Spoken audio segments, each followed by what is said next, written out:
Our next speaker is leading the charge in building trust and amplifying creator voices. Emily Lakin is the head of creator community at Patreon, where she drives strategy for online community programs and education. Under her leadership, Patreon's community has seen consistent growth, deeper product adoption, and standout satisfaction scores across both virtual and in person experiences. Her team was even recognized with Best Creator Community at the 2023 CMX Community Industry Awards. We love recognizing greatness. In this session, Emily will explore how we as community leaders can turn challenging asks into opportunities for collaboration. She'll share how shifting from a hard no to a thoughtful yes and can strengthen relationships, build trust, and keep momentum alive. Please join me in welcoming Emily Lakin. Hi. And How what a are beautiful you? voice it is. Doing well. I'm definitely going to get some more water during your presentation, Great. but the audience is ready. They're excited to hear from you today. Thank you so much. And thank you so much, everyone, for being here, no matter whether you're just joining or if you've been here for hours. Have fun. Thank you. All right. And I'm really here to talk to you about these moments where saying yes to just one more thing means you're not going to be sleeping for the next month because you're just overcommitted. Or saying no again means that your colleagues stop coming to you with collaboration opportunities. Today, I want to walk you through a practice of moving from an automatic no response when you get asked to do something to a practice of saying yes and when something comes your way. This is a really valuable practice, no matter whether you're an individual contributor or whether you're coaching a team to show up as a capable and collective cross-functional stakeholder. So I want you to walk away today with a framework for navigating asks for your time and attention in a way that really protects your bandwidth, builds trust without burning out, and positions you as a strategic partner and leader. I'm going to review this framework and some examples, and I'm going to leave a lot of time for questions, or even if there's scenarios you want to role play and ask me in the chat how I might handle it. I'm happy to do that as well. So get those fingers ready later. Before we get into it, a little bit about me. As Beth said, my name is Emily. I'm the head of Creator Community at Patreon. I started as a consultant at the company, then as a programs lead, as an individual contributor. Now I lead a team of 5, and I think what's really interesting in this transition as well is that I moved from nonprofits. I had a long career in nonprofit arts and culture organizations to tech, in part largely because of going to things like this, networking in community industry groups, meeting people, having speaking engagements, ultimately directly led to this job at Patreon. And so I just want to commend all of you who showed up today and who participate in things like this, because I've learned a lot in my time in these kinds of community industry networks and events, and I hope you do too. So I'm also San Francisco based, East Coast raised, a little bit bi-coastal, and I have an admission. When someone asks me to do things, my gut reaction, my inner voice is a naysayer. It automatically says, what does this cost me? Does this resonate with you? I hope it does. I don't think it's just me, but this is what my inner voice does whenever I get these asks. And we've all experienced these kinds of challenges. Challenges where you get asked to do something, you're faced with competing priorities, with constant asks and shifting focus, and knowing that ultimately saying yes to everything is not sustainable. Does this sound familiar? I hope it does. Because that's what we're going to get into today, and we're going to get into some strategies for that. Now, I might be dating myself, but I did want to explain this meme very quickly. It's from a late 90s movie called Office Space, which really featured a skewering of corporate culture. This boss would show up and say something like, I need you to do this report. And for me, this really identifies the way we feel when we get these kinds of asks. You know, bosses or coworkers, they don't care about your workload or well-being, requests that demonstrate a lack of care or consideration. And a lot of this is changing a mindset, or rather it being an ask, a transactional relationship, and more of a collaboration. So what happens in this current state when you get asks and you're either always saying no or always saying yes? Well, if you're always saying no, you might be perceived as resistant, unhelpful, not collaborative. If you're always saying yes, you might think that you're kind of losing focus. You don't have clarity on what you're trying to achieve. It might be perceived that you're not focused on work that you own, but rather work that people are asking you to do and contributes to their goals. And ultimately, you might start experiencing burnout and resentment of the job that you have and the work you're being asked to do. And that's not a place you want to be in either. So here's the yes and mindset. It's a core concept taken from improv, where actors are on a stage and they're playing this kind of yes game with each other, and they're not allowed to say no to the situation they're playing out. Often it's a scenario given from the audience with a couple of keywords. And from there, what they have to do is accept the reality, don't block or deny it, expand it with their own details, and move it forward. So let's say in improv, the audience is asked for a location and an animal, and they say, oh, let's go for the Buena Vista Cafe in San Francisco, supposedly the birthplace of the Irish coffee. Fun fact. And for the animal, a grasshopper. You're playing the bartender, and your improv partner as a grasshopper hops to the bar, jumps on a stool, and asks for a beer. Do you accept this reality? You know that a grasshopper can't walk into a bar and start talking to you, but you have to. It's the yes and game. You don't block and deny the situation by saying this is ridiculous. And from there, you expand it with your own details. So I might say, hey, did you know there's a drink named after you? And the grasshopper thinks for a second and says, oh, you have a drink named Bob? It's a bad joke. I know. That's why I'm in the comedy industry and not a comedian. But this is the example of the yes and game. You are constantly saying yes to whatever is offered to you and moving it forward with your own details. So let's talk about what this looks like in a professional framework. And hopefully in this situation, no one is laughing at you at the end of this.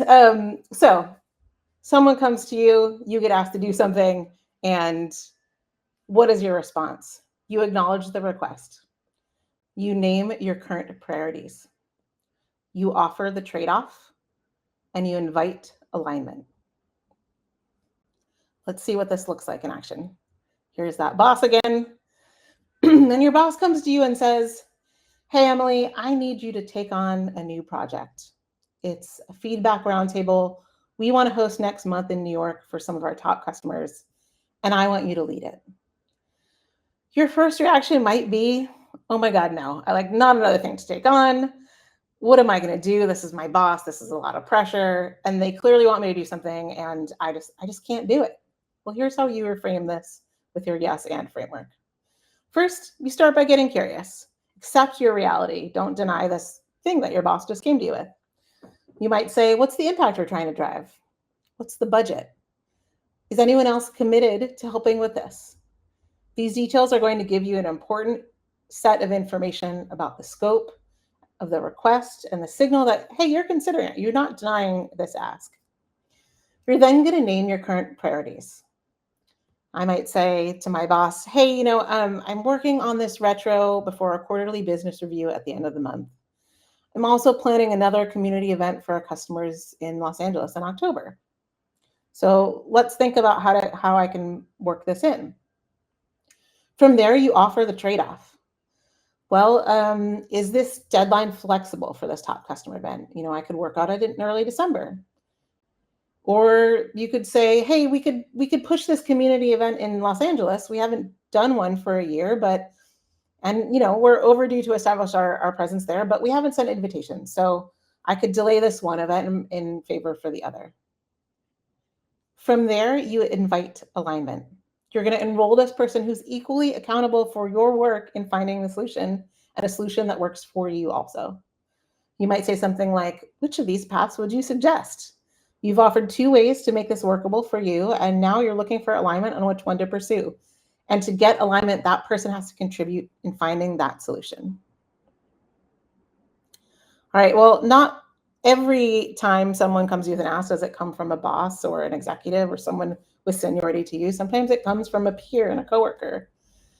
So let's say that a coworker comes to you and says, hey, I have an idea for our big fall product release. I want to host a series of enablement workshops for our community to get folks excited and using our new features. Can you help make it happen?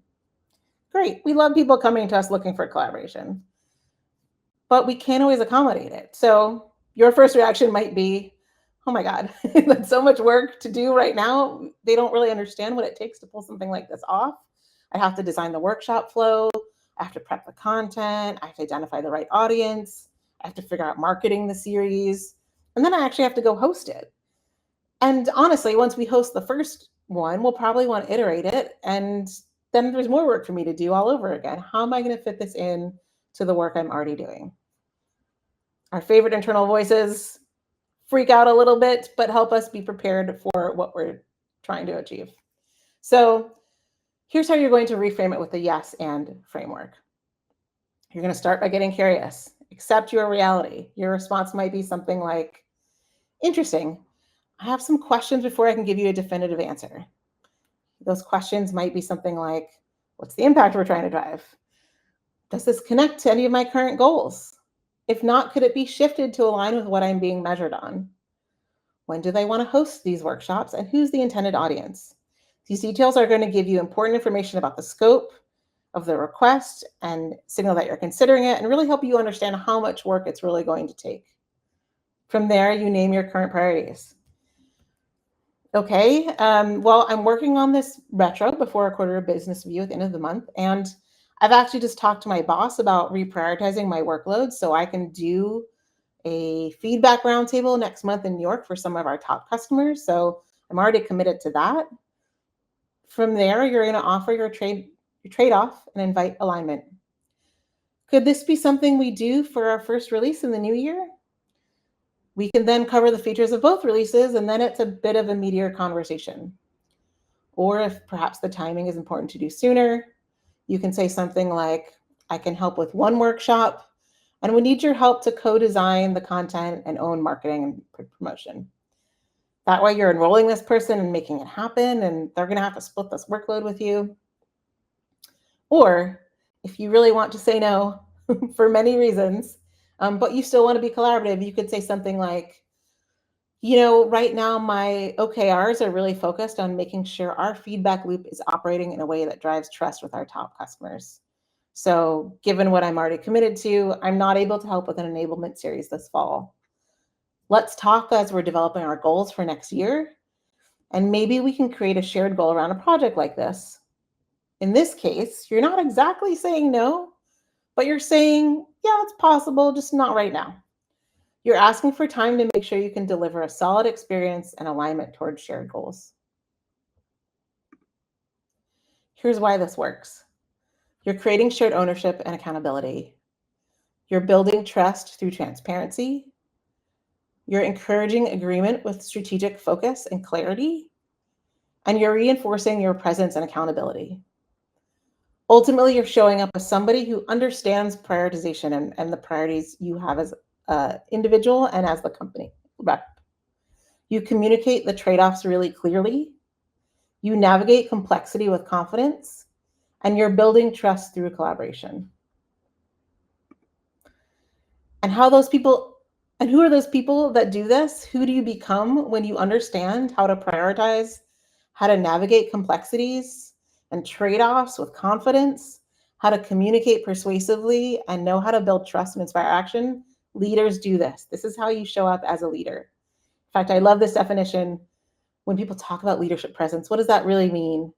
Leadership presence is the ability to project authenticity, competence, and confidence to inspire trust, influence, and motivate others to action. So whether you're an individual contributor wielding peer influence, a direct report managing up, or a team lead coaching employees, using this practice of going from an immediate no to yes and is going to help you with a lot of things. It's going to help with your focus and your strategy, your personal bandwidth, and your professional relationships. And ultimately, it builds your skill set to show up as a leader and move forward in your career. So let's go back to this framework for yes and in the workplace. You acknowledge the request. You name your current priorities. You offer the trade-off, and you invite alignment. Here's some things to remember. You want to set the conditions for your trade-offs that make your yes sustainable. It's only going to work if you understand that if someone offers your trade-off, you can actually do it. This shows that you have foresight and helps you protect your priorities while still being collaborative. You want to surface your trade-offs early in the conversations as well. Excuse me. This positions you as a strategic partner seeking alignment and not a last-minute blocker. Thanks to Beth, I also have my water here.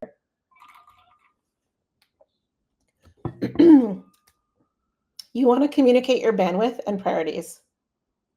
Even if it seems really obvious to you, naming your capacity helps make others make informed decisions about what's going on. Your boss might know what you're working on, but you want to make sure they're really clear about what you've got on your plate.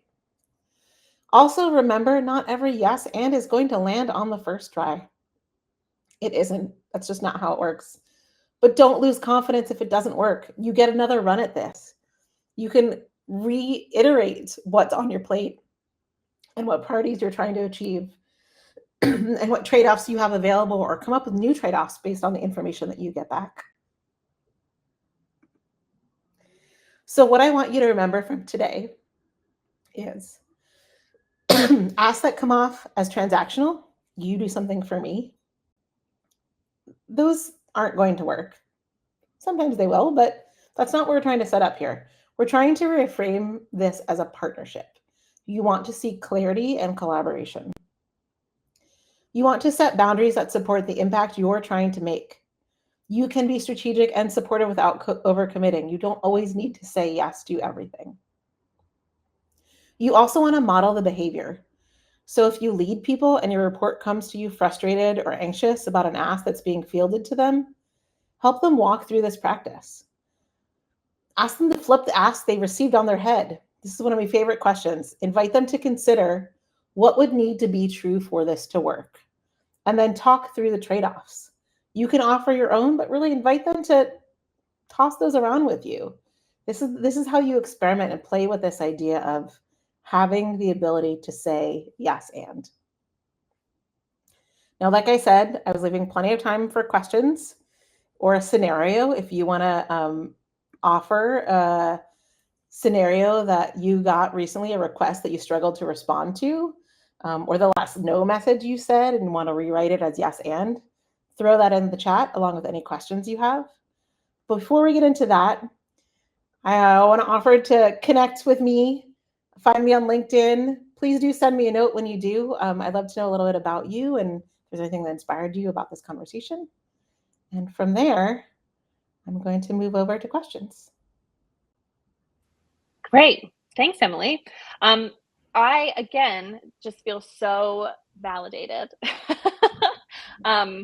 And I mean, these are obviously very helpful tools, but something that I talk a lot about is just like how, all of our community professional pals have come from such unique backgrounds. And, not a lot of us are walking around with a degree in being a community professional. And so how nice that some of us who came from theater can rely on the experiences we have from past lives. So thank you for laying this out for some of us. I'm glad to hear it. To be honest, I don't have an extensive improv background. If I did, I would probably have better jokes in my presentations. But but I agree that all the experiences that we get are so valuable and so transferable into our workplace. And honestly, I've used this practice in personal relationships and professional relationships, and I feel like this is a really good tool for anybody, no matter what industry you're in or where you're using it. Definitely. So, I mean, I have a handful of questions. I was taking some notes. But before you stop sharing your slides, Piper wondered if you could clarify the kind of first steps. So, in that first few slides, you suggested that you answer questions or you ask questions to clarify the ask. But then you also said then the first step is to acknowledge the request. So, perhaps going back to Yes. the Let me first find it. and slide. This is the one. So this is a great clarification. Thank you, Piper. So in acknowledging the request, it's not just I heard you, but it's also what do I need to know about this request to be able to then talk through what the trade-offs are. So in acknowledging the request, you're basically saying, yeah, I'm interested. I have some questions before I can really get into whether or not I can do this. So for me, the acknowledgement is not just yes, received, but also a yes, received. I'm curious about how you want to pull this off or really what's we're trying to achieve here so that I can respond with whether or not I'm able to help. I hope I Great. answered that. And like leading with curiosity. What's the deal? What are their goals? Why are they asking you to do this? That makes Yes. sense. Hopefully that makes it clear, Piper. Um, okay, yeah, I have questions. So, I mean, how do you handle the power dynamic from leadership when they ask for something completely unrealistic? I mean, what your examples were great, like, oh, maybe I can look into that in January or next quarter or whatever. But like, I mean, I guess this is hopefully nobody's as unreasonable. But how do you handle that kind of power dynamic? Yeah. I think it's important to remember that we were hired for our expertise, and the best bosses know that the people that report to you have this incredible domain expertise and should have opinions. It's not just I'm telling you to go execute and don't ask me any questions and just go do it. You're not my assistant. You're here to help make an impact, and I'm here to help remove obstacles for you. So one of the things that I always struggled with was showing up with that expertise, feeling confident that I could push back a little bit. And then I realized that was exactly why I was there. My one of my favorite bosses said, "Hey, you're the expert here. I want to hear from you." And that like mindset flip reminded me that's why I was there. That's what I was supposed to do. So some of the power dynamic is perceived. I would posit some of the power dynamic is perceived, and that you should feel confident in showing up as an equal in this conversation because you're being asked to contribute to make something happen. If your value wasn't seen, you wouldn't have been asked to participate. So that's one thing I would say is yes, there could be a power dynamic because it's your CEO or your boss or whatever, but for me that means be careful in the words you're using. You're not going to maybe say something snarky to your boss. But you can say, oh, this is a really interesting idea. These are my priorities. If you really need this done now, I need a contractor. Can you authorize that? You're not objecting to anything they're saying to you. You're asking them to help you make it work. And that is the responsibility of a senior leader, is to help you remove obstacles. Now, is everyone an incredible manager or incredible leader and like totally reasonable? No. This is why this isn't 100% foolproof. You should do your best and know that regardless of the outcome, you've shown up in a way that you should feel proud of. I would say this works for me 99% of the time. But what I'd encourage you to think about in feeling that power dynamic is whether or not it's internal, whether you just feel like this person is looking at you just to execute and ask questions, or whether they're truly asking you for your participation. Because I'm pretty confident a lot of the time it's the latter, and you have the agency to invite this conversation. Yeah, it's a great reminder, and I think you can probably stop sharing your slides as Oh, well I'm now. sorry. Totally Um, forgot. but yeah, I think it's a good reminder as well. Like imposter syndrome runs so rampant in this industry for a few reasons. I think I have my own theories. But something as simple as just like when you walk into the room, tell yourself like I know more about this than anybody. So if you reframe that perspective, like they're not asking you these questions because they think you can't answer them. They're asking you these questions because they don't know the answers and you do. So, obviously it's easier said than done, but like looking in the mirror and being like, you know what you're doing Yeah. can really Yeah. help. And honestly, showing up with smart questions or ideas is impressive. Like people are looking for you to show up and this is your chance to do it. Totally. Okay, I would love to hear because I mean, you say 99% of the time. When do you find it toughest to use the yes and instead of just defaulting to no? Or when is that like 1%? What happens?